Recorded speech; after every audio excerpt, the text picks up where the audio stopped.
Hola, somos el SEC, Centro de Estudios Constitucionales. Fuimos creados el 1 de febrero de 2005 como el órgano de apoyo académico y de investigación del Tribunal Constitucional y entramos en funciones en abril de 2009. Desde esa fecha hemos asumido una gran función: fortalecer la presencia institucional del tribunal, fomentando el debate y conocimiento de temas constitucionales y difundiendo su jurisprudencia. A lo largo de estos años hemos organizado diversas actividades académicas, tales como talleres descentralizados, seminarios, conferencias, foros y cursos, junto a especialistas del ámbito jurisdiccional, nacional e internacional. Trabajamos al servicio de la comunidad jurídica y promovemos una ciudadanía informada a través del diálogo y la inclusión. Por ello deseamos que nos conozcas mejor. Elaboramos y publicamos proyectos de estudio e investigación sobre el Tribunal Constitucional. Creamos y gestionamos un centro de documentación en Derecho Constitucional y sobre materias conexas al derecho público. Mantenemos actualizado un software sobre la jurisprudencia del Tribunal Constitucional. Desarrollamos certámenes académicos bajo distintos formatos y celebramos convenios de cooperación interinstitucional para llegar a más peruanas y peruanos. Somos el SEC y te invitamos a acompañarnos.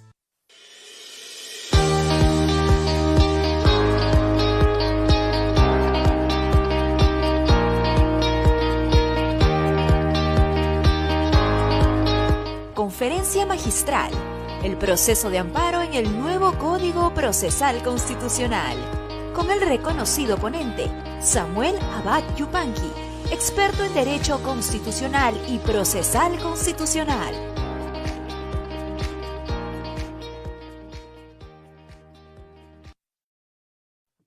Muy buenas noches a todas y todos. El Centro de Estudios Constitucionales les da la más cordial bienvenida a la conferencia magistral El proceso de amparo en el nuevo Código Procesal Constitucional, a cargo del doctor Samuel Abad Yupanqui. Les recordamos a todas y todos los participantes que este evento está siendo transmitido en vivo por las plataformas digitales del Centro de Estudios Constitucionales del Tribunal Constitucional. Sin más preámbulo, nos complace presentar a la directora académica del SEC, doctora María Candelaria Quispe Ponce, quien será la moderadora de esta conferencia. Ella es doctora en Estudios Avanzados en Derechos Humanos por la Universidad Carlos III de Madrid, docente de pre- y posgrado en la Universidad Nacional Mayor de San Marcos. Adelante, doctora María Candelaria. Bien, muchísimas gracias, querido Mariano. Para mí realmente es un honor moderar el día de hoy esta conferencia. Nos encontramos frente a uno de los expertos, diría yo, a uno de los no, sino a un experto en el tema.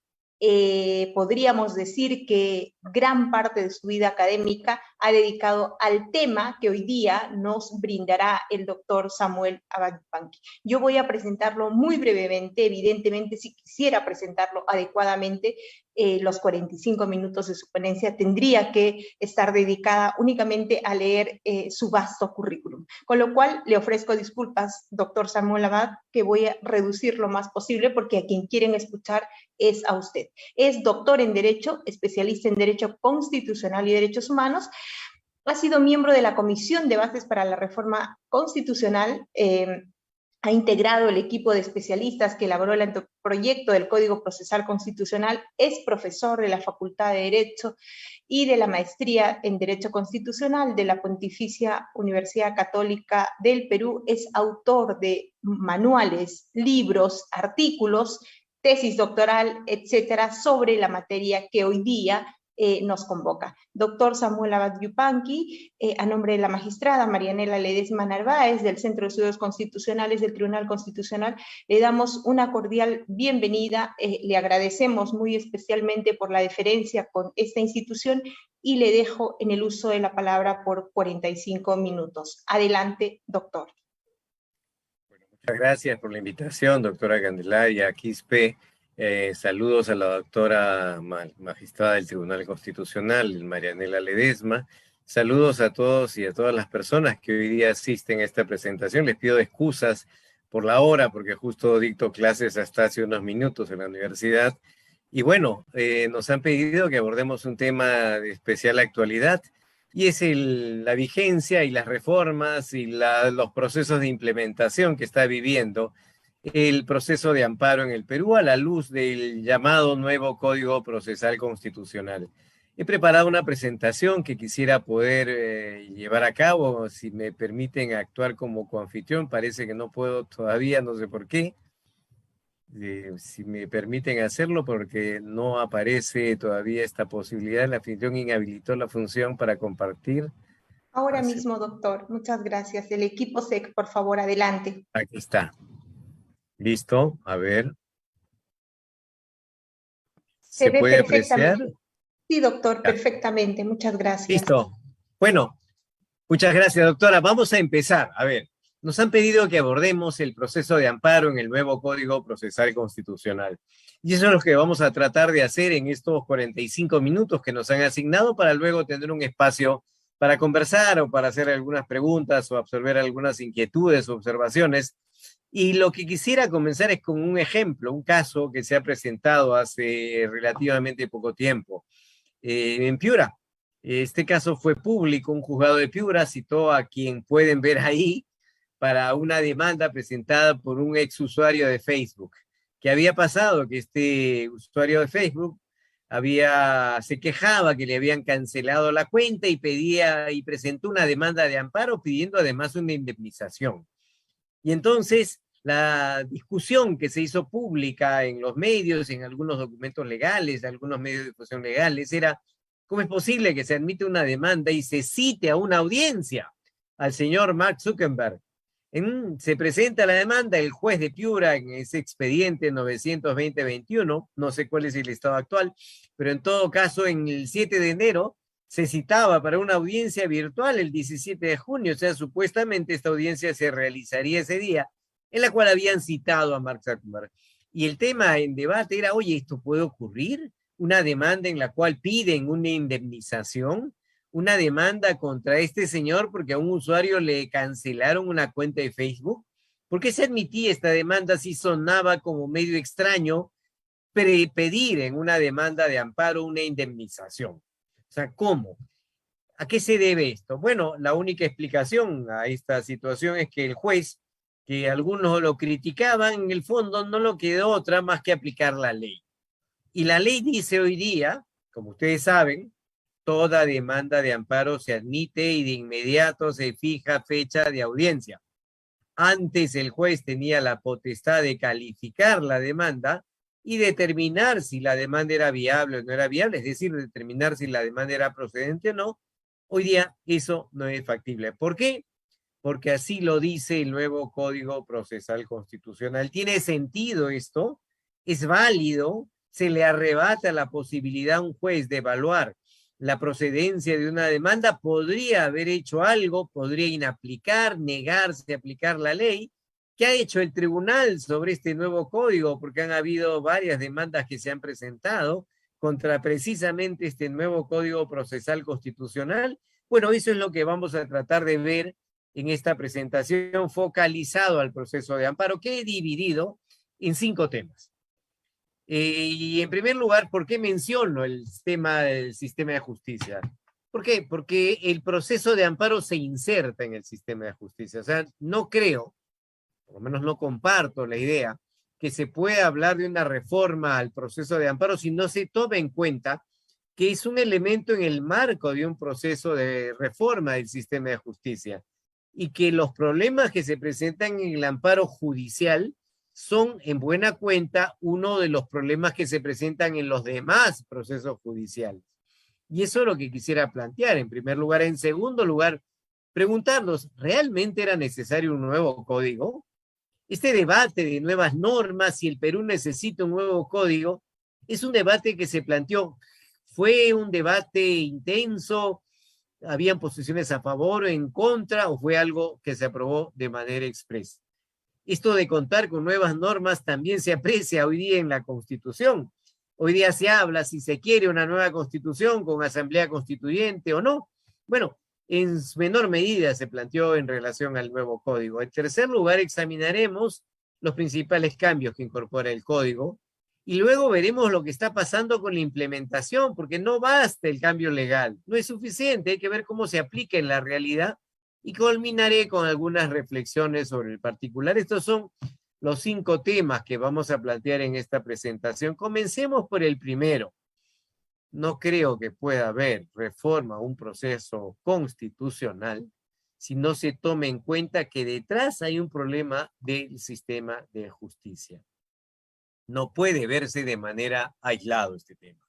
Entre otras cosas, porque miren, el amparo ante quién se presenta, ante el juez. O sea, al tribunal se llega, al Tribunal Constitucional, hoy día estamos en la casa virtual del Centro de Estudios Constitucionales, pero al tribunal se llega cuando ya se perdió en el Poder Judicial.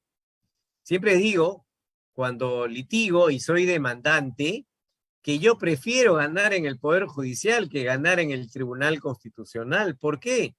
Porque llegar al Tribunal Constitucional y ganar ya pasaron 3 años, o 4, o 5. En cambio, si gano en el Poder Judicial en 2 instancias, porque en 2 instancias se puede ganar, sencillamente el caso acabó y probablemente en 2 o 3 años. Es decir, ir al TC en realidad es importante cuando ya perdiste en el Poder Judicial, pero de verdad, si buscas tutela judicial efectiva, esta se consigue en el Poder Judicial y por eso los jueces son claves. Y por eso pensar que una reforma al proceso de amparo puede verse sin tomar el tema de la justicia es difícil, yo diría es imposible, porque además la reforma del sistema de justicia es un tema de larga data que algunos han calificado, como Luis Pázar en ese libro que pueden apreciar ahí, como una suerte de reforma imposible. Ahora, y el sistema de justicia, y esta foto la tomé hace algún tiempo, exactamente en marzo, los primeros días de marzo, antes de la pandemia, es decir, marzo de hace más de 2 años, esta era la cola que se hacía en Alzamora Valdés, en el edificio del Zamora, quienes recuerdan esta época presencial para acceder al sistema de justicia, para acceder a los juzgados. La gente luego de las vacaciones judiciales de febrero hacía cola para ir a los juzgados. ¿Por qué? ¿Por qué había que ir? ¿Por qué hay que ir? ¿Por qué había que ir en ese momento? Y ya no hay forma. Sencillamente porque los expedientes no se mueven si uno no iba a tratar de hablar con el especial, con los auxiliares de justicia, a entrevistarse con los jueces en la hora adecuada, porque si no, ese expediente se quedaba ahí. Entonces, esto explica uno de los problemas, una sobrecarga procesal, una lentitud, una demora que generaba este tipo de situaciones. ¿Por qué? Porque al final los juzgados constitucionales, esta imagen es de un juzgado constitucional, obviamente antes de la pandemia estaban cargados de procesos, de expedientes. Este es un juzgado constitucional, detrás está el escritorio del juez que ve los casos, y este es el conjunto de expedientes que llegaban de los especialistas para proveer. Así estaban los expedientes y así están los expedientes judiciales en materia constitucional. Ahora la situación ha cambiado porque todo es virtual. Todo es virtual, ya se están presentando situaciones físicas, pero ¿qué? ¿Qué ocurre? Que pasa una situación peculiar, que tenemos una justicia virtual de emergencia donde, si bien es cierto, se pueden presentar demandas de amparo por mesa de partes virtual, esa demanda va a ingresar por la mesa de partes virtual, va a llegar al funcionario judicial, pero este funcionario judicial, para notificar a la otra parte, tiene que imprimir el texto. ¿Y qué ocurre en un país como el nuestro? No hay papel para imprimir. Y con lo cual esta supuesta virtualidad se convierte en un ritualismo, porque luego el juez va a tener que pedirle al demandante que vaya al juzgado a presentar la información o la demanda por escrito. Es decir, esto de la virtualidad es de verdad muy particular porque no se logra facilitar el tema. Esto es lo que ocurre en el sistema de justicia y a eso se une lo que hemos visto, la corrupción, que ha evidenciado una crisis del sistema de justicia, y uno se pregunta, después de mucho tiempo, hubo una propuesta antigua de Seriajust, ¿cuánto se ha avanzado? Bueno, de verdad se ha avanzado algo, pero no mucho. Se plantearon algunas reformas, pero todavía queda el tema pendiente. Hoy día, por ejemplo, está casi paralizada una propuesta de política pública presentada el año pasado por los diversas instituciones que integran el sistema de justicia y que está en proceso de implementación. Cualquiera puede ver ese documento que está en la pantalla o en la diapositiva, donde pueden apreciar que ya hay propuestas. El tema es llevar esas propuestas a la realidad y pensar que el sistema de justicia es una unidad y no podemos verlo aislado. Por eso, reitero, no puede haber reforma al amparo sensata, real, y eso lo veremos más adelante con algunos ejemplos, si no se toma en cuenta el contexto de la necesidad de una reforma del sistema de justicia. Un expediente de amparo en el juzgado no es un expediente que pueda reunir esas características de sencillez, agilidad, celeridad y tutela judicial efectiva. Hay que cambiar el sistema de justicia porque ahí se ubica el proceso de amparo. Era necesario, y este es el segundo tema que quería plantear, ¿era necesario un nuevo código? Yo en lo personal creo que no era necesario un nuevo código. ¿Había que hacer reformas? Sí, había que hacer reformas, pero no era indispensable un nuevo código que además, de verdad, como veremos, no es tan nuevo. ¿Cuál debería haber sido la finalidad de un nuevo Código Procesal Constitucional? Bueno, la finalidad de un cambio, la finalidad de una reforma, toda reforma tiene que tener objetivos. Yo no puedo plantear reformas si no tengo objetivos. ¿A dónde quiero llegar con este cambio? Bueno, ¿cuál hubiera sido el objetivo? Bueno, contribuir desde el plano normativo, que es importante, pero que no es suficiente. Yo debería tratar de contribuir desde el plano normativo con un nuevo código a tratar de garantizar una tutela sencilla, rápida y efectiva de los derechos fundamentales y, sin duda, de la supremacía de la Constitución. Eso es lo que debería buscar un nuevo marco normativo. Pero ¿qué ocurre? Que algunos piensan que las normas resuelven los problemas y eso no es exacto. Un marco normativo nuevo tiene un espacio, un rol, pero no resuelve todos los problemas diversos que se presentan en materia de amparo, donde hay lentitud, sobrecarga, interposición de demandas y escritos improcedentes, maliciosos por parte de abogados y abogadas que les encanta litigar por litigar, presentación de demandas en diversas partes del país ante organismos incompetentes para ver si consiguen una cautelar, todavía rezagos de corrupción, insuficiente especialización judicial, dictado en ocasiones de medidas cautelares arbitrarias o resoluciones arbitrarias que disponen la ejecución inmediata de sentencias, una virtualidad que no es virtualidad, en fin, hay un conjunto de problemas que no se resuelven con una ley. Por eso creo que de verdad no era indispensable una norma, se podían hacer cambios, pero la magnitud de los problemas desborda un cambio normativo. Al final, mi conclusión es, este código era de verdad innecesario, no resuelve el problema de sobrecarga procesal, como veremos, más bien lo incrementa, no resuelve los problemas centrales que están planteados ahí, tiene algunos vicios de inconstitucionalidad y de verdad ha sido pensado para favorecer abogados. Ha sido pensado para favorecer a los abogados que quieren demandar. ¿Por qué? Porque toda demanda de un abogado, así sea absurda, se admite. ¿Por qué? Porque toda demanda, así sea absurda, va a ser rechazada. Va a perder al final. La sentencia va a rechazar la demanda y el abogado va a poder apelar.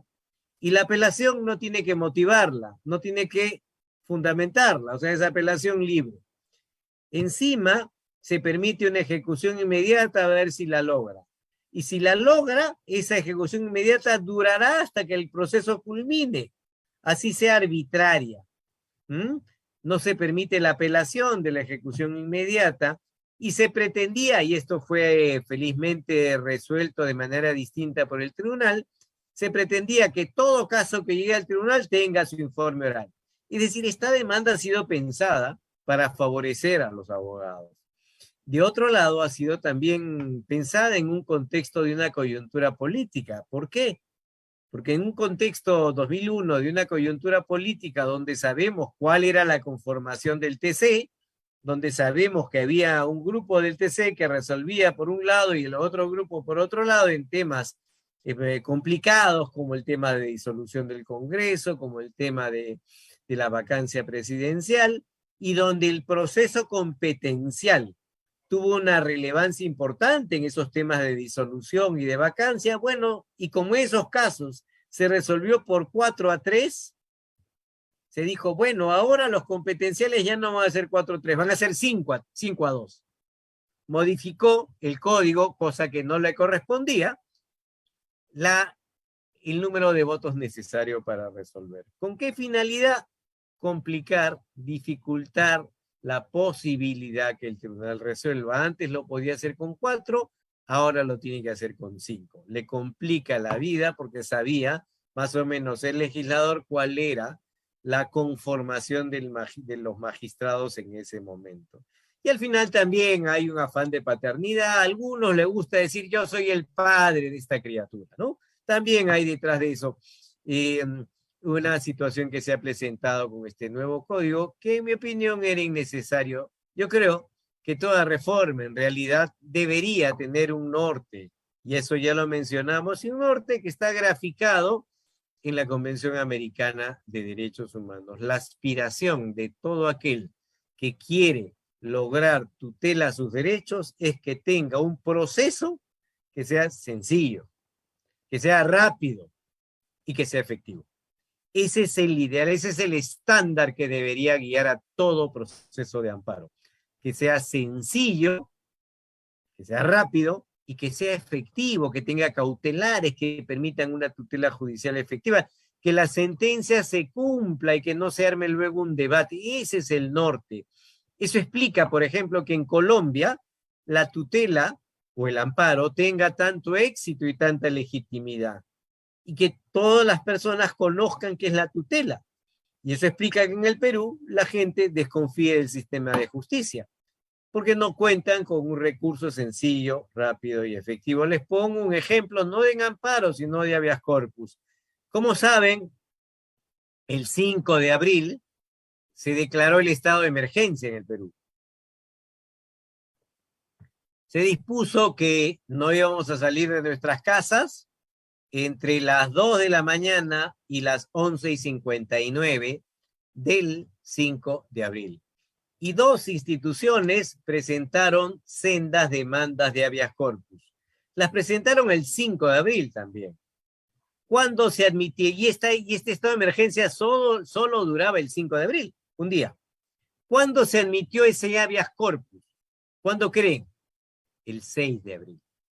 Al día siguiente, cuando ya se admitió. No estoy diciendo que se resolvió a favor, ¿eh? O sea, solamente estoy diciendo que se admitió el 6. Ni siquiera se admitió el 5. Es decir, ya había nacido esa demanda en un contexto en el cual tenemos un sistema que lamentablemente, salvo excepciones, no logra garantizar mecanismos sencillos, rápidos y efectivos. Y ese debería ser el norte de un proceso de tutela de derechos humanos.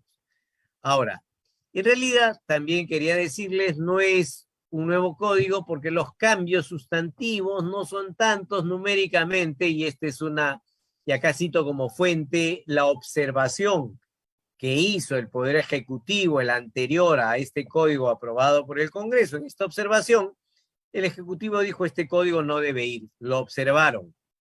De los 140 artículos que tiene el código, en realidad 124, 9 en el título preliminar y 7 disposiciones complementarias. De los 7, 100 repiten el código anterior. 100. 25 son nuevos y 15 son modificaciones puntuales. Como verán, en realidad no estamos hablando de un nuevo código procesal constitucional. Estamos hablando en realidad de reformas parciales al código procesal anterior, porque 100 artículos se mantienen. Ahora, este nuevo código motivó cuestionamientos. Los jueces se opusieron.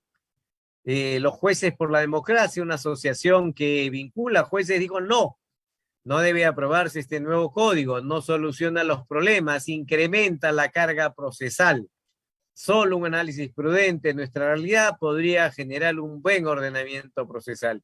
El Consejo para la Reforma del Sistema de Justicia cuestionó también el código. Este consejo estaba integrado por todas las instituciones, Poder Judicial, Tribunal Constitucional, Ministerio Público, la Presidencia, el Congreso anterior, observaron esto y dijeron esto no debería aprobarse, pero al final el Congreso lo terminó aprobando.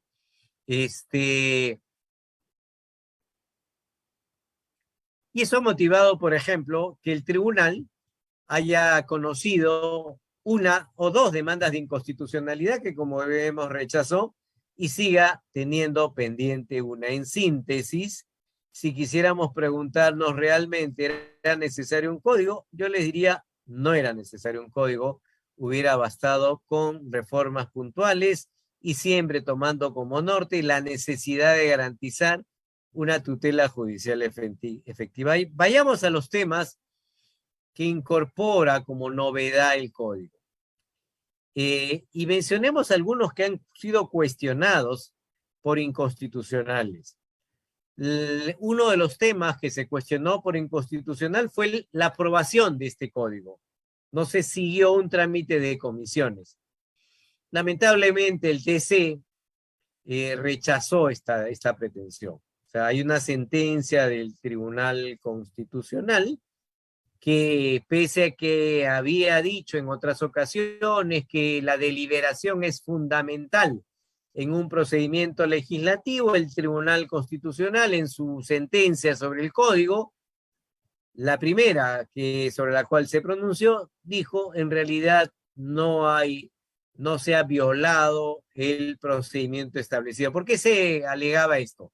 Porque el código fue aprobado por el Congreso.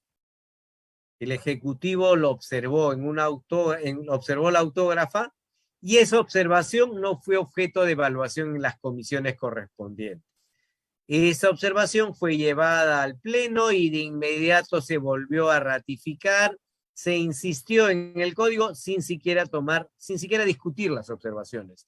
No se siguió un trámite deliberativo que hubiera ameritado la observación fundamentada del Ejecutivo, y eso trajo como consecuencia que se cuestione su constitucionalidad por no haber seguido un debido proceso parlamentario. Lamentablemente, el Tribunal Constitucional rechazó ese pedido y pese a que no se siguió ese procedimiento, lo ha convalidado.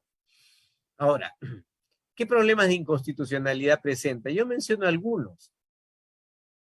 Hay un artículo en el Código que regula la denominada actuación inmediata de la sentencia.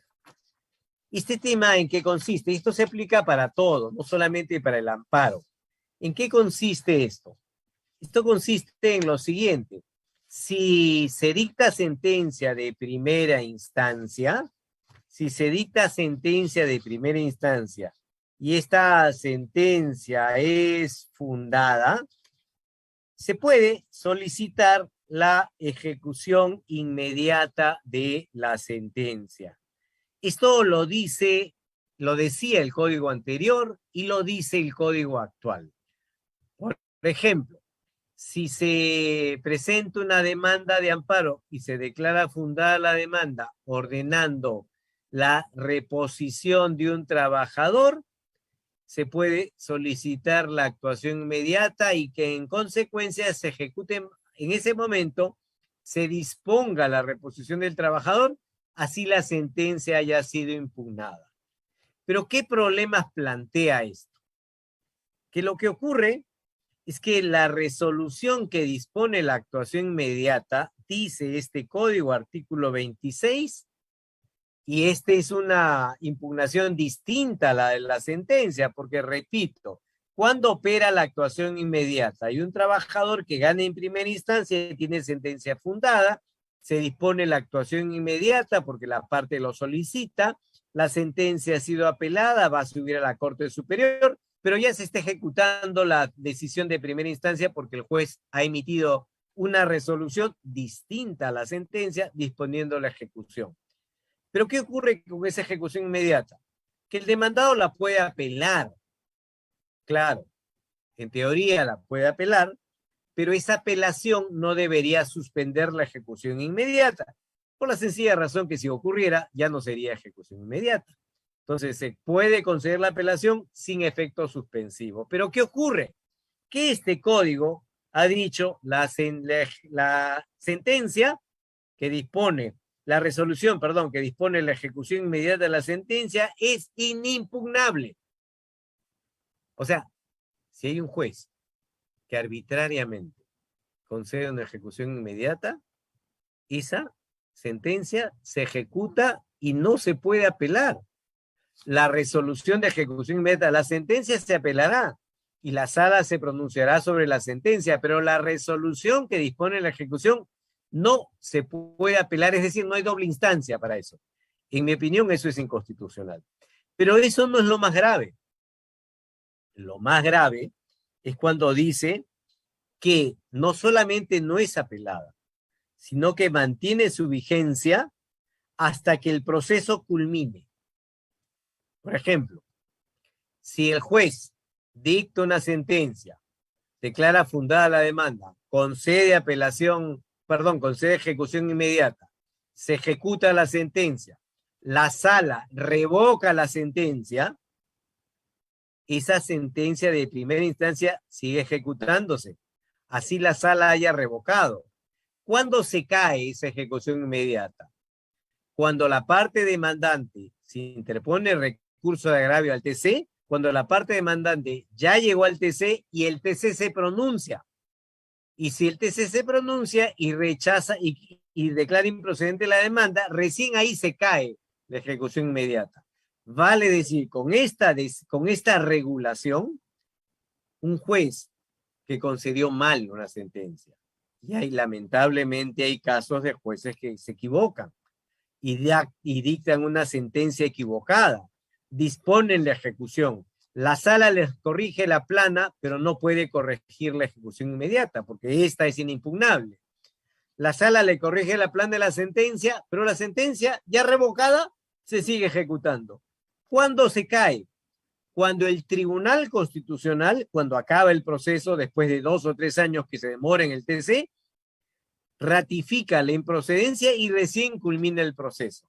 O sea, una ejecución inmediata va a durar hasta que culmine todo el proceso porque encima es inimpugnable. Esto de verdad no tiene sentido.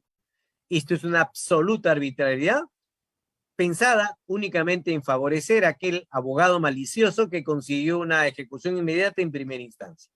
Yo he visto casos así, y esta norma convalida esa situación y de verdad me parece inconstitucional y abusiva, absolutamente abusiva. Ojalá que el tribunal se pronuncie sobre esto y de verdad yo creo que cualquier juez podría inaplicar una situación de esta naturaleza. Otro supuesto que establece el nuevo código, ya lo hemos visto, es el hecho que todo se admite. Una demanda absurda, se admite. Una demanda que venció el plazo, se admite. Una demanda de amparo contra el Tribunal Constitucional, que es improcedente, se admite. Todo se admite. O sea, si antes se presentaban, por ejemplo, 10 demandas al día, de las cuales 3 se admitían y 7 se declaraban improcedentes, hoy día las 10 se admiten. ¿Qué significa eso? No solamente significa que se admiten cosas absurdas, sino significa que sobrecarga al sistema de justicia. Si antes el juez rechazaba 7 demandas, admitía 3, ahora tiene que admitir las 10, correr el traslado de las 10 demandas al demandado, lo que implica un trabajo, como comprenderán, notificaciones y todo lo demás, fijar 10 audiencias, porque las 10 demandas tienen que tener audiencias, y realizar 10 audiencias. Entonces, esto termina no solamente siendo un absurdo, sino incrementando la carga procesal. Por tanto, lo que creo acá y eso se ha cuestionado, es que aquí, como vemos luego algún criterio judicial, hay una violación a la independencia y autonomía. Buscan que el juez sea una máquina, que el juez se limite a aplicar la ley. El juez, hemos vuelto a la etapa napoleónica, el juez boca de la ley. El juez no puede tener la capacidad de calificar si la demanda se venció el plazo, si hay una vía igualmente satisfactoria, si el demandante no agotó la vía previa, si es un amparo contra sentencia del TC, no lo puede hacer, tiene que admitir y correr traslado y citar audiencia. Un absurdo y inconstitucional. Después, el artículo 3 del título preliminar establece que si bien la regla es la gratuidad, y eso favorece el acceso a la justicia, y aquí favorece el acceso a la justicia, pero también favorece el abuso. Hoy alguien está marcando el PPT. También favorece el abuso. Bueno, ¿qué ocurre? Que aquí se establece que el acceso a la justicia es gratuito, sí, lo cual también favorece demandas absurdas. Recuerdo mucho el caso de algunos fonavistas. Hace algún tiempo, algunos fonavistas presentaban demandas de cumplimiento, si no me equivoco, para que cumplan con incluirlos en la lista. ¿Y qué pasaba? Que por alguna razón las declaraban improcedentes y luego de declararlas improcedentes se rechazaban de plano y las volvían a presentar. ¿Por qué? Porque como comprenderán, los fonavistas no hacían la demanda. Los fonavistas les hacía un abogado de una institución y les decían, me rechazaron, presento otra demanda, y presentaban así 2 o 3. Entonces, claro, también la gratuidad genera excesos y abusos que hay que evitar.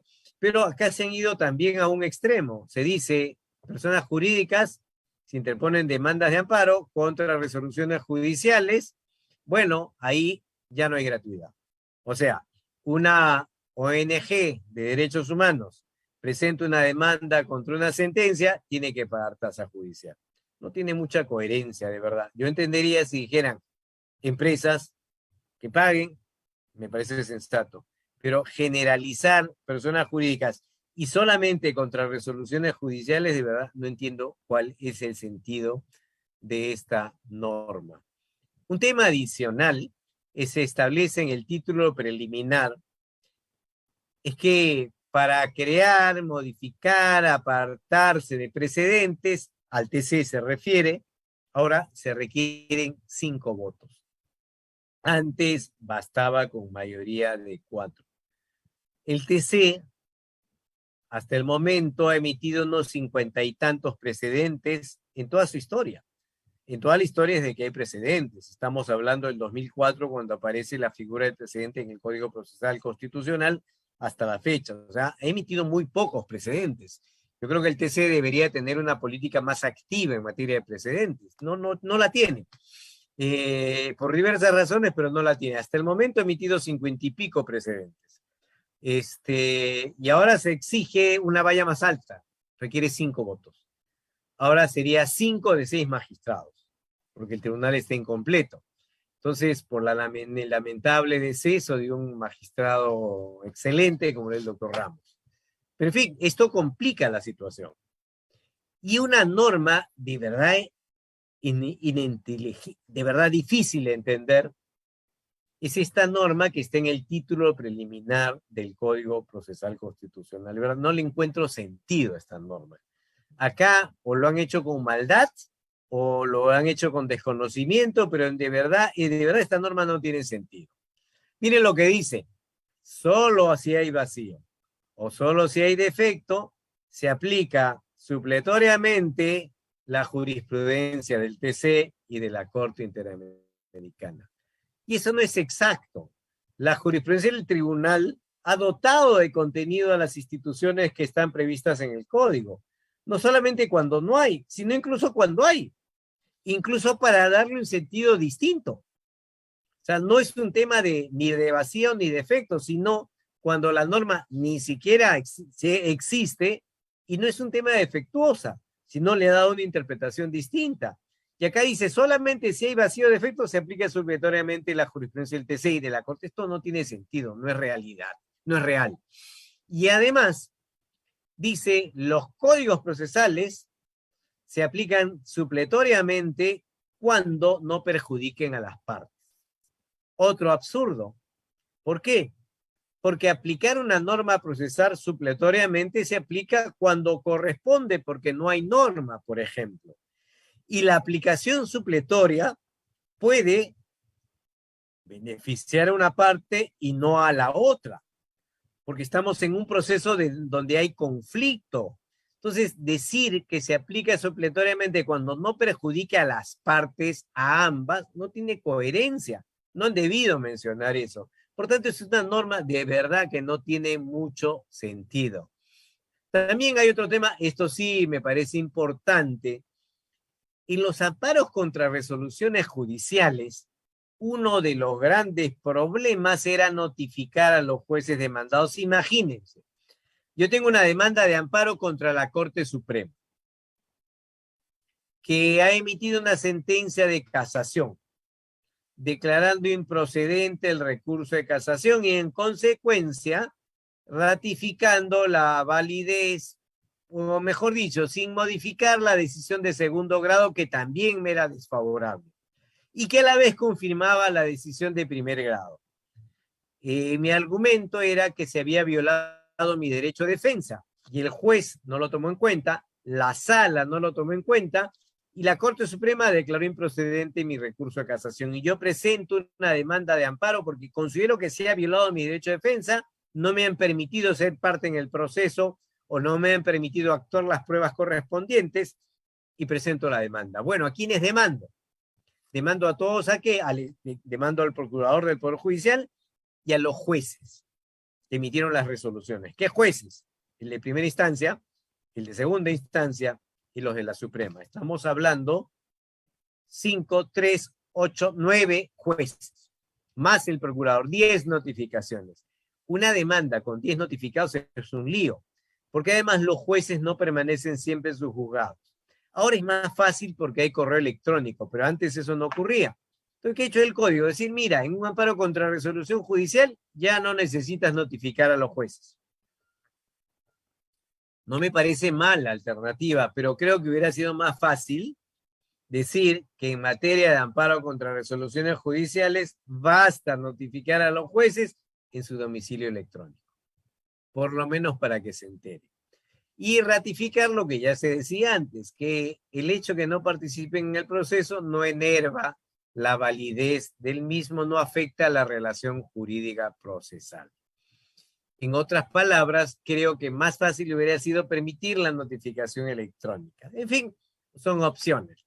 Ahora, el artículo 8 del código, hasta ahora no entiendo por qué, elimina lo que antes estaba en el artículo 3º, que era una definición de norma autoaplicativa.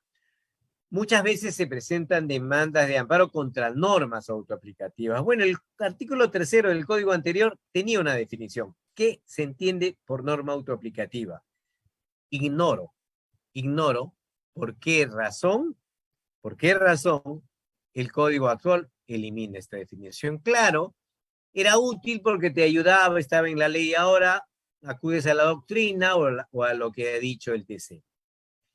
La audiencia única es la novedad procedimental que incorpora el artículo 12 del código. Antes no existía audiencia única y ahora existe. Veamos cómo funciona con este cuadro la audiencia única. Está prevista en el artículo 12. A ver, como pueden ver, toda demanda ahora, por mandato del artículo 6, se admite. Se admite la demanda y obligatoriamente, de acuerdo a este artículo, debe admitirse y debe fijarse fecha para ¿qué? Para la audiencia.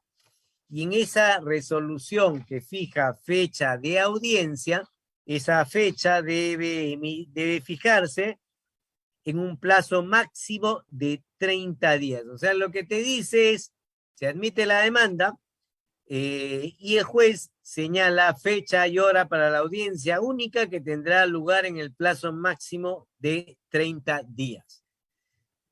Paralelamente a eso, el juez tiene que notificar al demandado. En esos 30 días, donde hay una audiencia, tiene que notificar al demandado y el demandado tiene 10 días para contestar la demanda. Antes eran 5, ahora son 10. Muy bien, pero eso debe ocurrir dentro de los 30 días en los cuales se ha fijado la audiencia. Ahora, es cierto que en la realidad esos 30 días se han convertido en más. No son 30 días. Hay jueces que conceden audiencias fuera de los 30 días. Muy bien. Pero miren, lo que implica esto. Antes se podían rechazar 10 de las 10 demandas que se presentaban al día, se rechazaban 7, con lo cual el proceso que tenía que llevar a cabo un juez eran 3 trámites de procesos. Ahora tiene que tramitar los 10. Admitir los 10, notificar al demandado con 10 demandas, citar a 10 audiencias, y en esa audiencia tendrá que, primero, si deducen excepciones, evaluarlas. Podría el juez declarar fundada una excepción y archivar en la misma audiencia, y si no, ingresar al fondo. Puede el juez, dice la ley, emitir sentencia en la misma audiencia. O luego de un plazo breve, puede emitir sentencia. Pero esto significa, para que esto funcione, lo de la audiencia, porque concentre el acto, esté el demandante, esté el demandado, se actúan los medios probatorios, se debaten las excepciones, se debate el tema procesal. O sea, la audiencia, en teoría, está bien, suena bien. El problema, ¿cuál es? Que como el juez todos los días recibe 10 demandas, imaginemos 10 demandas, admite 10 demandas, fija 10 audiencias, si esto ocurre los 20 o 21 días hábiles de cada mes, ¿se imaginan cuántas audiencias va a tener ese juez? ¿Se imaginan? Si tuviera 50 demandas a la semana, si tuviera 200 demandas al mes, va a tener 200 audiencias al mes. Que tengan 100 demandas al mes, 100 audiencias al mes. O sea, ¿se imaginan eso? O sea, eso sobrecarga el proceso. ¿Y eso qué significa? Que en teoría la audiencia funciona ¿cuándo? Cuando el juez llega a la audiencia y ha podido leer la demanda, ha podido leer la contestación, así las partes informan y el juez puede hacer preguntas y de inmediato puede resolver. Pero ¿ustedes creen que con 10 demandas diarias, con 10 audiencias diarias, el juez va a poder leer todos los expedientes? Mi experiencia es que no lo hace. Y que o bien se entera ese día, o bien, salvo excepciones, se entera de temas procesales para tratar de resolver el asunto. Entonces, esto de la audiencia que en teoría suena bien, en la realidad se enfrenta con una sobrecarga que dificulta que la finalidad de la audiencia se cumpla. La norma también permite algo interesante. Imaginemos, se presenta una demanda de amparo con el plazo vencido. Está claro, se presentó la demanda, hay un plazo de 60 días, se presentó la demanda a los 3 meses. Ya habían vencido los 60 días. El juez no puede rechazar de plano, tiene que admitirla. Bueno, fija fecha de la audiencia, ve la contestación y se dio cuenta que el plazo estaba vencido. Porque ahora, como todo se admite, ya de verdad las resoluciones son un formato. Es un formato, no tienes que evaluar nada. O sea, todo se admite y fija esa audiencia. O sea, es muy simple. Pero bien, antes podía revisar la demanda, ahora de verdad todo se admite. Imaginemos que se presentó la demanda, se vio la contestación y el juez antes de la audiencia se dio cuenta del plazo. Como comprenderán, para darse cuenta tiene que revisar el expediente. Y bueno, se dio cuenta del plazo y se dio cuenta del vencimiento del plazo. ¿Qué le permite el nuevo código? Le permite que el juez, si se percató de la improcedencia de la demanda antes de la audiencia, y esta es claramente improcedente, puede declarar improcedente, dictar sentencia y declarar improcedente la demanda. Lo puede hacer y cancela la audiencia. Cancela la audiencia. Entonces, esta es una posibilidad.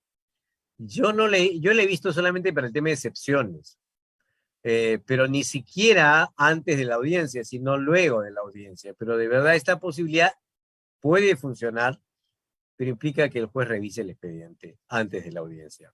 Y eso con la carga que se ha incrementado no funciona. Porque además, para el caso de Lima, tomen nota que en Lima, a los 13 jueces constitucionales que existen, el nuevo código no solamente dispuso que todo se admite, sino además dispuso que va a conocer todos los habeas corpus de Lima. Todos los de Lima. Entonces, le incrementó la carga dándole la tarea de ver los habeas corpus. Esta es la novedad que incorpora en la audiencia única, que en teoría suena bien, pero que de verdad no funciona tan bien como hubiera funcionado, como con una menor carga procesal y con jueces que tengan un espacio para revisar los expedientes e ir revisando los expedientes a la audiencia. Esto es lo que debería ocurrir. Esto es lo que debería ocurrir siempre. Uno se pregunta, ahora que estamos en el Tribunal Constitucional, uno se pregunta si cuando hay una audiencia en el Tribunal Constitucional y un informe oral, los magistrados van a la audiencia habiendo revisado todo el expediente. Eso sería lo ideal. Y uno se da cuenta si han revisado todo el expediente en función de si hacen preguntas o no hacen preguntas al abogado o a las partes, y si esas preguntas guardan relación con el tema o son preguntas generales. Eso sería lo ideal, ir obviamente a la audiencia con la lectura previa del expediente. Otro cambio que se ha planteado es en relación a las cautelares que son indispensables. No hay duda que no puede haber tutela judicial efectiva si no hay cautelares efectivas. Entonces, acá sí hay algún cambio. Y este cambio tiene algunos aspectos positivos, pero también aspectos negativos. Miren, antes de este código habían 3 procedimientos para cautelares en materia de amparo, hasta 4, pero concentrémonos en 3. El procedimiento general, que era sin audiencia al demandado. Un procedimiento especial contra normas. Si se presenta un amparo contra normas, se concede y la apelación puede ser con efecto suspensivo. Y un procedimiento cuando se trata de gobiernos locales y regionales, donde se requería una audiencia previa, es decir, se corría traslado al demandado y recién luego se emitía la cautelar. 3 procedimientos. El nuevo código elimina 1. Hoy día hay 2. El procedimiento general sin audiencia al demandado y el procedimiento especial cuando se trata de amparos contra normas. ¿Por qué? Porque ahí, si se concede una cautelar y la otra parte apela, el juez tiene la obligación de conceder la apelación con efecto suspensivo. Lo cual es un absurdo, porque una cautelar que ha sido dictada y que se apela con efecto suspensivo, ¿qué significa? Que no se ejecuta. Que no se ejecuta hasta que la sala revisa o confirma la cautelar. Y eso desnaturaliza la esencia de la cautelar, que es una tutela judicial efectiva. Eso es lo que ocurre, y hay 2 procedimientos, pero lo más grave no es eso. Yo diría que eso es ventajoso haber eliminado el procedimiento contra gobiernos locales y regionales, es decir, ya no existe ese procedimiento. Creo lo grave es cuando se dice cuando se exige certeza razonable de que la demora en la expedición pueda constituir un grave irreparable. ¿Por qué digo que es grave? Porque en las cautelares no se pide certeza. En la certeza se pide en la sentencia. En las cautelares se pide aparente derecho, verosimilitud. La cautelar elimina la palabra certeza. La certeza es propia de la sentencia. Exigir certeza en una cautelar es desnaturalizar y hacer más difícil el otorgamiento de cautelares. Entonces, en realidad aquí se ha utilizado una expresión que no corresponde a las medidas cautelares. De ahí, el medio impugnatorio no requiere fundamentación. Se dicta la sentencia y la parte demandante apela sin fundamentar. En mi opinión, es un absurdo.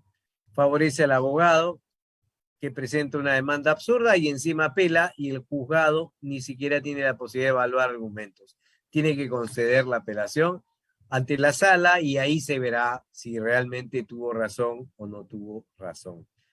El RAC, el recurso de agravio ante el tribunal, quiso presentar un cambio, que ha generado un cambio, pero que ha tenido una peculiaridad. Miren lo que dice ese artículo del Código Procesal Constitucional.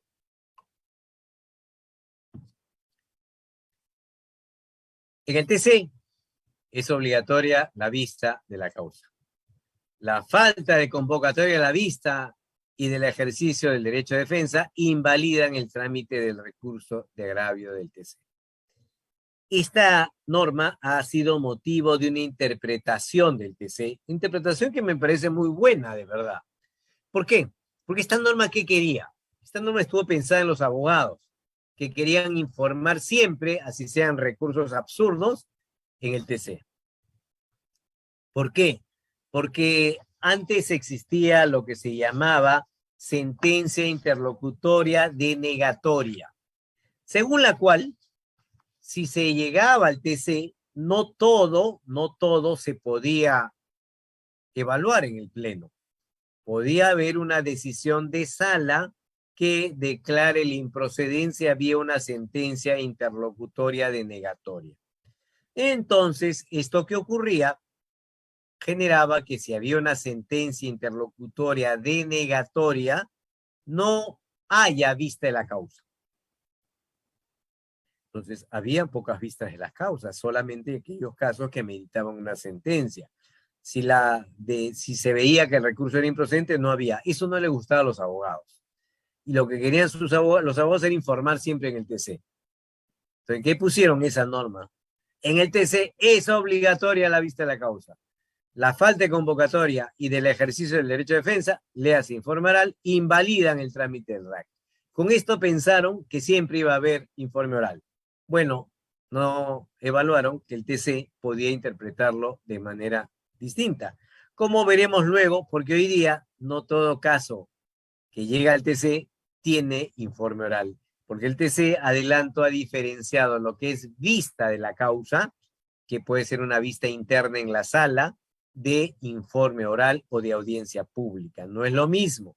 Con lo cual, esta norma en la práctica hoy día ya no es lo que querían hacer.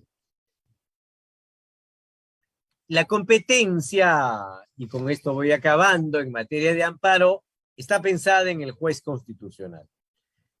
Esto me parece bien, es una norma positiva que se establezca que el juez constitucional es el competente. Por cierto, una norma que en realidad ya operaba.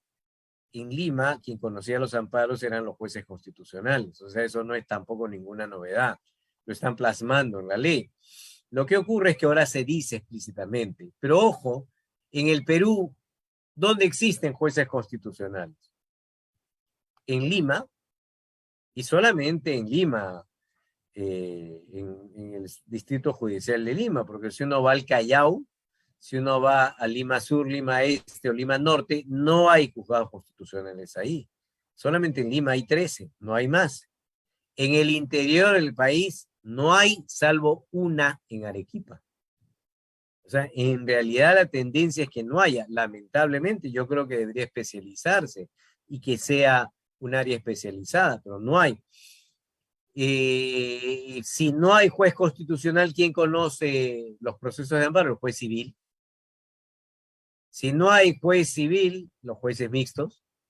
Pero en fin, ahora, también es cierto que un problema que se ha planteado es que los jueces constitucionales ven habeas corpus. Entonces, no solamente ven procesos de amparo.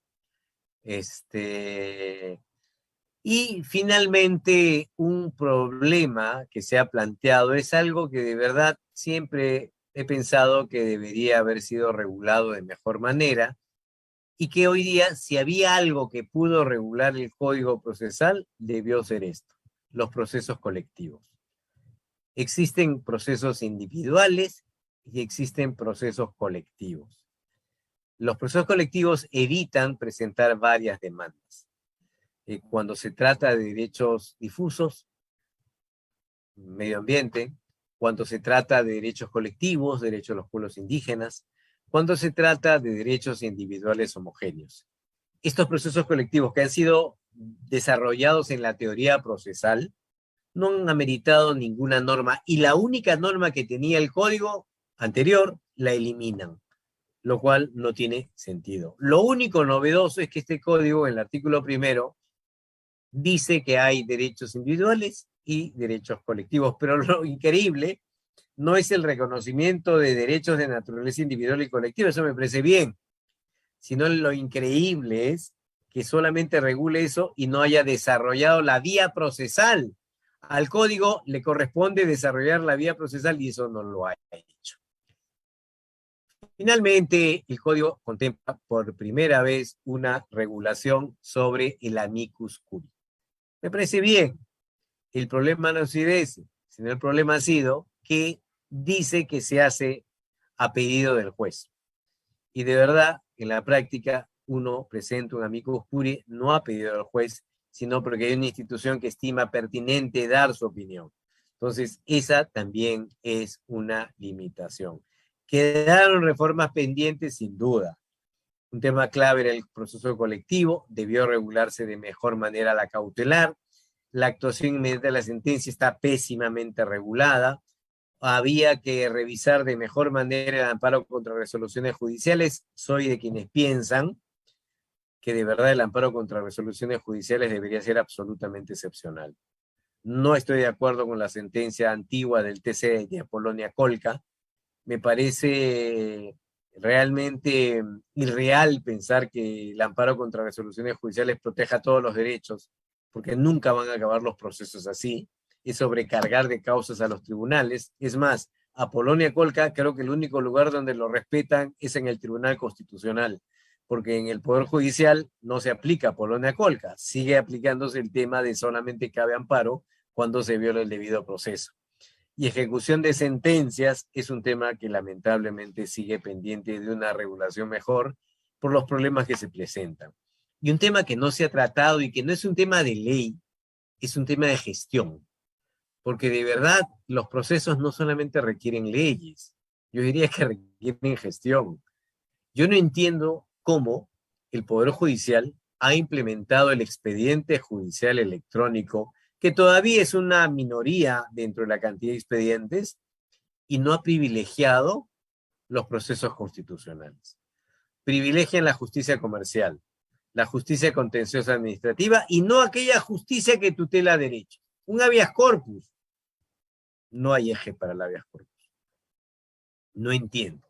El expediente judicial electrónico tendría que estar en aquella justicia que está más cercana a la ciudadanía. Por lo menos el habeas corpus, por lo menos los procesos de tutela de derechos, y no está. Ahí siguen los expedientes cosiéndose a mano.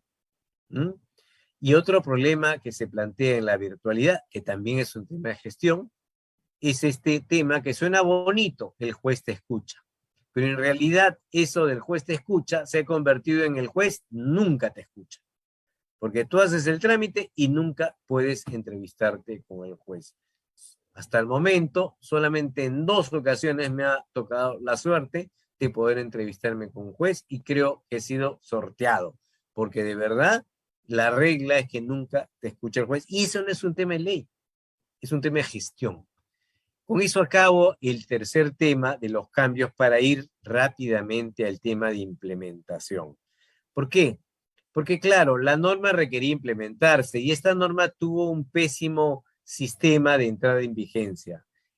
Se publicó el 23 y entró en vigencia el día siguiente, el 24. Los jueces constitucionales al 23 solamente veían amparo, habeas data y cumplimiento. Al 24 veían amparo, habeas data, cumplimiento y todos los habeas corpus. De la noche a la mañana. No le dieron una etapa de implementación. Se incrementó la carga de los jueces constitucionales. Ni siquiera el sistema de información judicial funcionaba para el habeas corpus. Ni siquiera tuvo que ingresarse a ese sistema de los habeas corpus. Una cosa de locos que generó que tuviera rápidamente que implementarse turnos de 24 horas, correo electrónico para presentar habeas corpus, porque como ustedes comprenderán, a diferencia del amparo, los habeas corpus se pueden presentar a cualquier hora, fin de semana, turnos semanales de 24/7. No existía eso. No existía. Tuvo que implementarse inmediato, tuvo que armarse un pool de servidores judiciales que venían de los juzgados penales para apoyar el trámite de demandas de habeas corpus que ingresaban a los juzgados constitucionales. Tuvo que crearse una tercera sala constitucional en Lima, habían 2, ahora hay 3. Todo un proceso de implementación, y en el TC se tuvo que efectuar una reforma al reglamento normativo por este tema que pretendía el código que todo termine con informe oral. Y con esta resolución el TC aclaró que no todo termina en informe oral. Hay una vista interna que la hacen las salas. Si la sala estima que la demanda que el recurso es procedente, va a haber una audiencia en el pleno. Si no, emite una sentencia y declara improcedente la demanda. Sin informe oral, sí hay vista, pero escrita. Los abogados pueden informar por escrito, no verbalmente. Es decir, aquello que querían estos abogados que querían informar todo el día en el TC, no lo pueden hacer por esta resolución, que comparto plenamente el sentido, que establece que hay una etapa de procedencia donde la vista es interna y con información escrita, y luego, si supera el filtro, va a la audiencia donde se podrá efectuar la sustentación correspondiente. La apelación del rechazo liminar también ha generado un proceso de implementación de criterios. ¿Por qué? Porque, como comprenderán, el código anterior permitía el rechazo de plano. Y eso se apelaba. Y los casos que estaban pendientes de resolver en la sala estaban pendientes cuando entra en vigencia el código. Y el nuevo código dice, ya no hay rechazo liminado. Entonces la pregunta que se planteó en su momento fue, ¿cómo se aplica la norma en el tiempo? Si la sala tenía que resolver una apelación de rechazo liminar, ¿qué hacía? Decía, oye, ya el nuevo código dice que todo se admite, con lo cual, oye, esta apelación ya no tiene sentido, que se admita. Una respuesta. Y la otra respuesta, no. Yo aplico la norma anterior y por eso evalúo las apelaciones. Y si la apelación, si luego de la evaluación confirmo la resolución, bueno, confirmo el rechazo liminar. De lo contrario, hubiera tenido un impacto notable, porque ya no solamente era que los jueces tenían 10 demandas que admitir, sino todas aquellas antiguas que habían rechazado les iban a regresar para que las vuelvan a admitir. En Lima, las 3 salas de Lima, comenzó la primera sala a decir, mira, yo aplico la norma anterior, no aplico la nueva norma cuando se trata de rechazo liminar.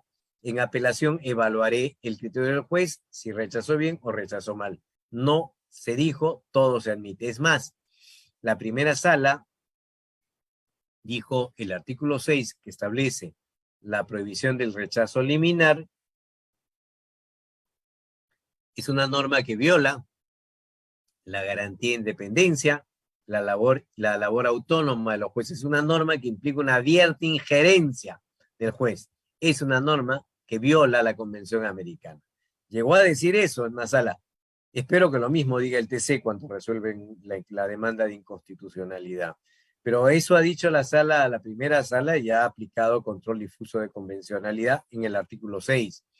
Ahora, esto que digo acá, que hoy día las salas en Lima, las apelaciones de rechazo liminar están evaluándolas y pueden confirmar aplicando el código anterior, no se aplica en todo el país. Hace poco tuve un caso en Arequipa, que fue ese, donde la tercera sala civil de Arequipa considera que la prohibición de rechazo liminar se aplica de inmediato. Con lo cual, todas las apelaciones, de verdad, es un cuento la apelación, porque lo que va a hacer la sala es admitir la demanda, disponer que se admita la demanda. Es más, cita la sentencia del TC, diciendo que el TC ha declarado constitucional la ley, como la ha declarado constitucional, tiene que aplicar el artículo 6 y admitir todo, incluso con los casos anteriores. No comparto esta opinión, yo me quedo con la opinión de las salas de Lima, que sí conocen las apelaciones y que pueden confirmar los rechazos liminares efectuados con el código anterior. Se presentó una demanda de inconstitucionalidad contra el código, ya hay una sentencia, la 025-028, no es la única demanda, hay una pendiente, y acá el tribunal se limitó a evaluar el tema de si se había respetado o no el procedimiento parlamentario debido, es decir, no entró al fondo. El TC declaró infundada la demanda y dijo lo siguiente que me parece muy importante, que la sala de Arequipa, por ejemplo, no toma en cuenta. Dijo, carece de objeto realizar un análisis de fondo de las disposiciones impugnadas. Vale decir, el tribunal en esa sentencia se limitó a evaluar si la ley, el código, había violado la Constitución por el tema de forma, es decir, si no había respetado el debido proceso parlamentario. No entró al fondo y lo dijo expresamente. Esto es porque es importante. Porque claro, cualquier juez no está atado por esta sentencia. Los jueces no están atados porque no hay pronunciamiento de fondo. O sea, los jueces podrían inaplicar el código, el rechazo liminar, la ejecución inmediata de sentencias sin apelación, porque no hay ningún pronunciamiento del TC que los obligue. ¿Está pendiente un caso? Sí. El 030-2021, que lo presentó la Corte Suprema. Hasta ahora no entiendo por qué sigue pendiente la audiencia. Este caso del año pasado. Y hasta ahora no entiendo por qué no hay sentencia. O sea, ya se resolvió uno, pero sigue pendiente otro, donde aún no se ha fijado fecha de audiencia y menos, obviamente, fecha de sentencia. Un tema que queda pendiente es la selección de magistrados del TC. No sé si al final lleguen a elegirlos. Dentro de la lista de 6, solamente hay una mujer. Y como saben, del 96 al 2022, solamente ha habido 2 magistradas en el TC. Yo creo que las mejores magistradas que hemos tenido, de los mejores magistrados, hay muchos magistrados que han estado en el TC cuyo nombre no vale la pena recordar, de verdad, y que de verdad no sé cómo llegaron al TC. Bueno, sí sé cómo llegaron al TC, pero de verdad, magistrados ejemplares, las pueden ver en la diapositiva, y esperemos que este Congreso elija magistrados que reúnan el perfil que debe tener un magistrado del TC. Termino con las siguientes reflexiones.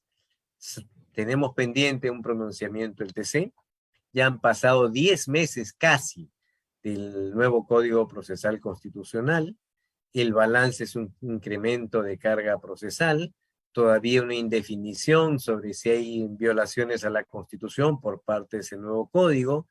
En mi opinión, el TC se está demorando demasiado en resolver el tema de fondo, ya tiene una demanda pendiente, ya tiene una demanda resuelta y una pendiente a resolver, que ni siquiera tiene fecha de vista, y hay que tomar nota que el primer paso para acceder a una tutela judicial efectiva es el Poder Judicial, y en el Poder Judicial es difícil encontrar solución si no se reforma el sistema de manera integral y si no se le da la prioridad que corresponda a los jueces constitucionales o a los jueces que resuelvan procesos de amparo, porque estamos hablando del amparo. Un tema básico sería modernizar a la justicia constitucional en sede judicial, y eso implica por darles una prioridad en el tratamiento del expediente judicial electrónico.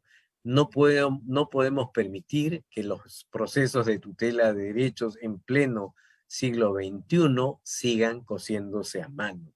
Lo que ocurre hoy día es que uno presenta una demanda por mesa de partes virtual, el especialista la tiene que imprimir y luego coserla a mano. Esa es la justicia constitucional que tenemos en nuestro país. Y ciertamente el rol de los jueces es fundamental.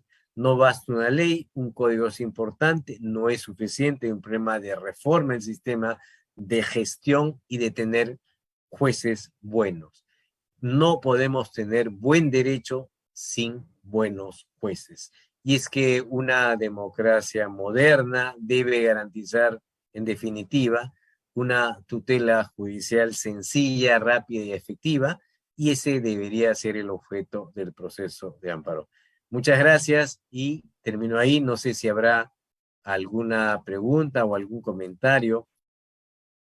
Bien, muchísimas gracias, doctor Samuel Abad. Realmente una presentación magnífica, como esperábamos. En realidad hay muchísimas preguntas, pero dadas las horas, lo que vamos a hacer es intentar de alguna manera, agruparlas en tres. El equipo SEC me suplica si es posible que podría dejar de compartir la pantalla, sería excelente. Doctora Abad, hay varias preguntas como le había comentado, si no se puede, no se preocupe, no se preocupe. Yo le formulo algunas, lamentablemente agradezco mucho. Si ustedes pueden hacerlo, se les agradecería porque ya, listo. Genial, muchísimas gracias, doctora Abad. Bien, entonces lo que voy a hacer es intentar agruparlas, empezar por una de la que usted ya ha abordado claramente, pero creo que tiene algún punto central la pregunta. Le agradecen mucho por la conferencia. La pregunta es la siguiente. Profesora Abad, me gustaría preguntarle su opinión sobre la interpretación del artículo, sobre la interpretación del Tribunal Constitucional del párrafo segundo del artículo 24 que ha hecho referencia en su presentación. Como usted muy bien lo ha señalado, esta interpretación se realizó a través de una resolución administrativa. La pregunta es, en su opinión, ¿es adecuado esta forma o lo ideal hubiera sido a través de una sentencia o de un precedente? Muchas gracias. Sí, miren, yo creo que hubiera sido ideal la sentencia, pero estamos viendo que la sentencia no se emite. Y de verdad, esta alternativa me parece una alternativa que resuelve el problema. O sea, era un absurdo permitir lo que quería el código, era que todo llegue al TC. Esto no tiene sentido. La salida que planteó el TC me parece una salida adecuada. Sin duda, hubiera podido ser mejor que lo haga a través de una sentencia, pero acá estamos hablando de una resolución que está modificando el reglamento normativo del Tribunal Constitucional. Hemos tenido varias ocasiones en las cuales el reglamento se modifica y establecen algunas pautas, ¿no? Yo creo que es una salida que es beneficiosa para este tipo de situaciones, ¿no? Bien. Otra pregunta, doctora Abad, es la siguiente. Una de las causales de improcedencia es que los hechos y el petitorio de la demanda no estén referidos en forma directa al contenido constitucionalmente protegido del derecho invocado.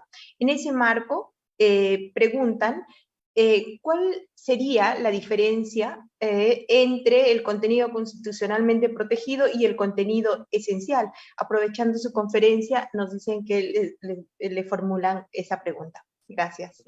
Cómo no. Miren, es un tema que lo tengo mencionado tengo un libro sobre el proceso de amparo y analizo ese tema, solamente lo sintetizo.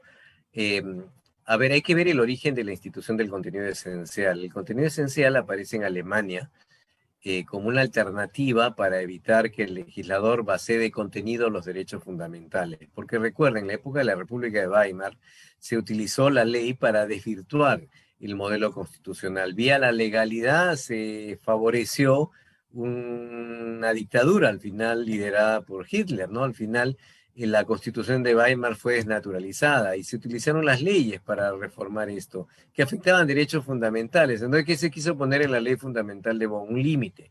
El legislador puede regular, pero no alterar la esencia. Entonces, esta figura que después se copia en España con algún contenido distinto, en el fondo lo que trata de establecer es un límite al legislador cuando regula o limita derechos fundamentales. Es decir, puedes limitar, pero no puedes afectar la esencia. Entonces, está pensado en eso, no está pensado en el amparo. No estuvo pensado en el amparo. O sea, jamás. Estuvo pensado como un límite al legislador al momento de limitar, de restringir derechos. Entonces, cuando hablamos del amparo, no hablamos de contenido esencial, no es el tema. Sin embargo, el Tribunal Constitucional, en una versión anterior, en una decisión anterior, a Polonia Kolka, por ejemplo, Polonia Kolka, a Nicama, perdón, el caso de Nicama en materia de pensiones, asimiló el contenido esencial al contenido constitucionalmente protegido del derecho. En realidad, el contenido constitucionalmente protegido del derecho no tiene que ver con el contenido esencial. Son instituciones distintas. Lo que hay que ver ahí Y es un tema de procedencia. Lo que hay que ver ahí es cuáles son los sujetos del derecho, cuál es el objeto del derecho que se propone, cuál es el desarrollo de ese derecho y ver si el acto lesivo afecta ese derecho. Punto. No hay que entrar al debate del contenido esencial, que además es un tema bastante discutible. Se discute si debe utilizarse esa vía o el test de proporcionalidad, pero eso es otro debate. Yo no creo que haya que utilizar el contenido esencial, no es sinónimo de contenido constitucionalmente protegido. Si yo quiero presentar una demanda de amparo en defensa del derecho de participación porque he sido vacado, no voy a acudir al contenido esencial. La agresión viene de una decisión electoral, no del legislador. Lo que tengo que ver es si esa decisión afecta el contenido de mi derecho de participación o no lo afecta, y de esa manera estaré dentro del supuesto que permite la procedencia del amparo. O sea, yo en lo personal no estoy de acuerdo con asimilar contenido esencial a contenido constitucionalmente protegido del derecho. Bien, muchísimas gracias, profesor. Tenemos solo 2 preguntas más, pequeñas creo, si usted me permite. Una es la siguiente. La siguiente. Usted se ha referido, nos dicen, a los precedentes emitidos por el Tribunal Constitucional. Con el nuevo Código Procesal Constitucional, también la Corte Suprema puede emitir precedentes. ¿Considera usted adecuada esta disposición en nuestro ordenamiento jurídico? Gracias. Esa es la pregunta. Es una posibilidad, no me parece mal. Además lo emite, a ver, ¿en qué casos puede emitir un precedente el Tribunal, la Corte Suprema? Se refiere básicamente a casos en los cuales estemos hablando de procesos que llegan a manos de la Corte del Poder Judicial. Estamos hablando de casos, por ejemplo, de acción popular. Estamos hablando de eventualmente de procesos que llegan a la Corte Suprema. O sea, no me parece mal, de verdad. Ahora, la figura del presidente estuvo pensada en el TC, ¿por qué? Porque es el supremo intérprete, es la última palabra. Lo que pasa es que hay algunos casos en los cuales la situación llega a la Corte Suprema. Ahora, habría que ver si en algún momento, no ahora, si en algún momento algún precedente de la Corte Suprema entra en conflicto con algún precedente del TC. Habrá que ver, pero en principio no estoy en desacuerdo con esa posibilidad.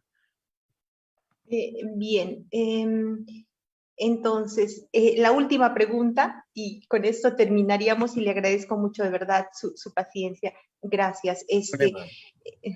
El nuevo Código Procesal Constitucional hace mención a los procesos colectivos, y usted también ha hecho referencia en su conferencia. No obstante, no les da un mayor desarrollo.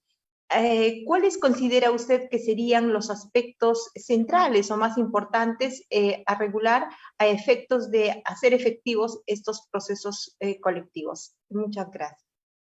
Bueno, el artículo 1 del Código lo único que dice es los procesos protegen los derechos constitucionales, ya sean de naturaleza individual o colectiva. Punto. No dice más. ¿Qué temas habría que regular? Primero, que no es lo mismo un derecho individual, por ejemplo, un trabajador despedido alega su derecho al trabajo, que un derecho colectivo, que puede ser, repito, un derecho de los pueblos indígenas, donde la consulta previa no tiene un titular individual. O sea, no es que haya consultitas individuales a cada uno de los integrantes del pueblo indígena. Es un titular colectivo. Y en esos casos, ¿qué se plantea? Uno, regular quiénes pueden demandar, quiénes son los legitimados. Cualquier persona, una ONG de derechos humanos, la Defensoría del Pueblo, lo puede hacer porque su ley lo permite. En segundo lugar, la publicidad del proceso. Si se trata de un proceso colectivo, esto puede involucrar a un conjunto de personas que tengan interés. ¿Cómo se entera? Hay que regular la publicidad para que haya difusión del tema. En tercer lugar, medidas cautelares colectivas que se dictan en la práctica. Hay un caso muy importante donde se dictó una medida cautelar colectiva y que está pendiente de resolver en el TC, y creo que es las medidas cautelares más importantes de la historia. Me estoy refiriendo a la medida cautelar que dictó un juez valiente, que es el juez del primer juzgado constitucional, cuando se trató del anticonceptivo oral de emergencia. como ustedes saben, una antigua y mala sentencia del TC dijo que la AOE aparentemente tenía una función abortiva, pero dejó la puerta abierta para que nuevos desarrollos pudieran demostrar lo contrario. ¿Qué pasó? Se presentó una demanda de amparo porque se había prohibido repartir los anticonceptivos orales de emergencia por parte del sector público, porque uno podía comprarlo en la farmacia, pero no, el sector público no los entregaba. Entonces, ¿qué pasó? Se presentó la demanda y el juez concedió una cautelar. Hoy día, 4 de mayo del 2022, una mujer violada va a una entidad pública y le entregan un kit que incluye una AOE. ¿Por qué? Porque hoy día se permite que el Estado lo otorgue. Gracias a esa cautelar. Gracias a la cautelar del primer juzgado constitucional, que fue dictada para todos. Una sola cautelar que beneficia a un montón de personas que están en esa situación, en esa gravísima situación, y que le permite al Estado distribuirla. Esa decisión del juzgado tiene años ya. La sentencia fue favorable, una sala, equivocadamente en mi opinión, consideró que no podía pronunciarse, y el caso está en el Tribunal Constitucional. Y hasta ahora el tribunal no se pronuncia. Yo confío que el Tribunal Constitucional ratifique que se puede distribuir la OE y no siga con ese pensamiento de ese tribunal anterior que la prohibió y que generó una situación de discriminación. Pero por eso le digo, una tutela judicial efectiva se logra en el juzgado más que en el Tribunal Constitucional. En este momento, si el Tribunal Constitucional va a resolver mal, mejor que ni resuelva, que siga la cautelar, que tiene años en el juzgado. Lo peor que puede hacer el tribunal es resolver mal, porque eso mata la cautelar y haría que volvamos al pasado donde no se puede distribuir y se genera una situación de afectación de derechos y de discriminación. Es un tema que habría que regular, las cautelares colectivas, que han operado en la práctica y con muy buenos efectos. Hay que regular también la intervención de terceros. ¿Qué terceros pueden intervenir y qué terceros no deben intervenir? Hay que regular los efectos de la sentencia, la cosa juzgada colectiva. Y en realidad hay que garantizar lo que se conoce como el debido proceso colectivo. Hay un debido proceso individual y un debido proceso colectivo. En general, todo esto no ha sido regulado y debió motivar por lo menos una reflexión para que contemos con una mejor regulación. Ahora, eso no significa que los jueces estén impedidos de actuar.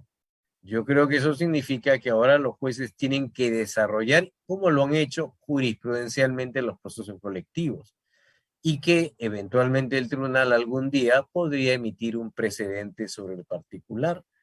El amparo no siempre requiere regulación. Siempre menciono en los famosos casos Siri y Cot del año 57 y del año 58 del siglo pasado en Argentina, donde el amparo se creó por vía jurisprudencial sin ley alguna. Es decir, no crean que la ley es indispensable. Mejor que una ley es tener un buen juez, como lo demostró ese juzgado cuando concedió esa cautelar en el caso de la OE, que esperemos que el tribunal resuelva correctamente.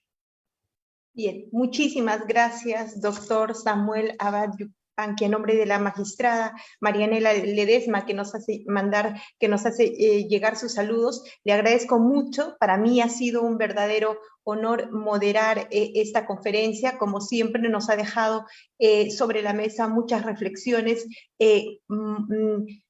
puntos clave que requieren modificarse tanto en la norma, pero también en la gestión, como muy bien lo ha señalado. Yo termino de esta manera agradeciéndole de manera especial, doctor Samuel Abad Yupanqui, por la deferencia que ha tenido con el Centro de Estudios Constitucionales. Repito, su agenda es muy apretada, pero nos agrada que haya estado, pese a que ya sean las 9 de la noche.